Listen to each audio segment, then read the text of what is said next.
Sinasabi ko sa inyong mga nakikinig sa akin, mahalin ninyo ang inyong mga kaaway at gawa ng mabuti ang mga napupuot sa inyo. Pagpalain ninyo ang sumusumpa sa inyo at ipanalangin ang mga nang-aapi sa inyo. Kapag sinampal ka sa isang pisngi, iharap mo rin ang kabila. Kapag inagaw ang iyong balabal, huwag mong ipagkait ang iyong barong. Bigyan mo ang bawat nanghihingi sa iyo. At kung may kumuha ng iyong ari-arian, huwag mo nang bawiin pa ang mga yon. Gawin ninyo sa iba ang ibig ninyong gawin nila sa inyo. Kung ang nagmamahal lamang sa inyo ang inyong mamahalin, ano pang gantimpala ang inyong hihintayin? Ang mga makasalanan man ay marunong ding magmahal sa mga nagmamahal sa kanila. Kung ang mga mabuti lamang sa inyo ang inyong gagawa ng mabuti, ano pang gantimpala ang inyong hihintayin? Kahit ang masasamang tao ay gumagawa rin yan. At kung ang makakabayad lamang ang inyong pauutangin, ano pang gantimpala ang iyong hihintayin?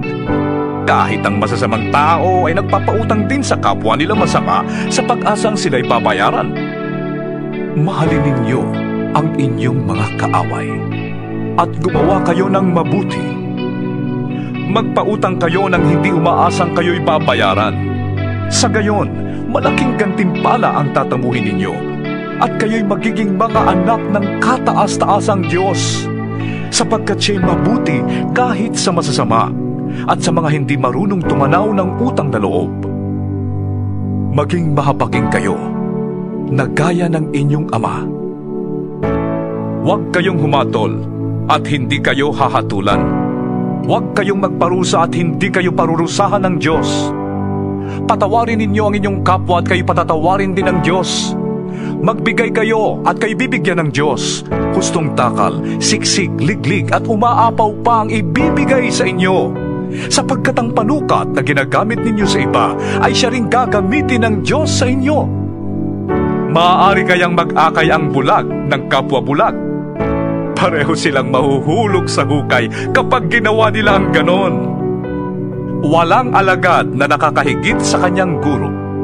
Ngunit kapag lubusang naturuan, ang alagad ay makakatulad ng kanyang guro.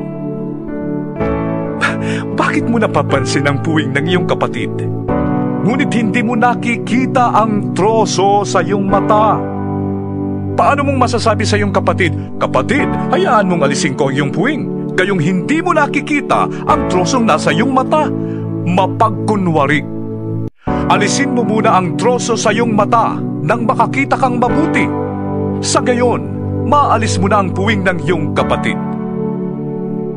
Walang mabuting punong kahoy ang namumunga ng masama, at wala ring masamang puno ang namumunga ng mabuti. Nakikilala ang bawat puno sa pamamagitan ng kanilang bunga, sapagkat hindi nakakapitas ng igos sa matitinik na halaman o ng ubas sa mga dawag. Ang mabuting tao ay naglalabas ng mabuti mula sa kanyang pusong sagana sa kabutihan, samantalang ang masamang tao naman ay naglalabas ng masama mula sa kanyang pusong tigib ng kasamaan. Sapagkat kung ano ang nag-uumapaw sa puso, ay siyang sinasabi ng labi. Bakit ninyo ko tinatawag ng Panginoon, Panginoon? Gayong hindi naman ninyo tinutupad ang sinasabi ko.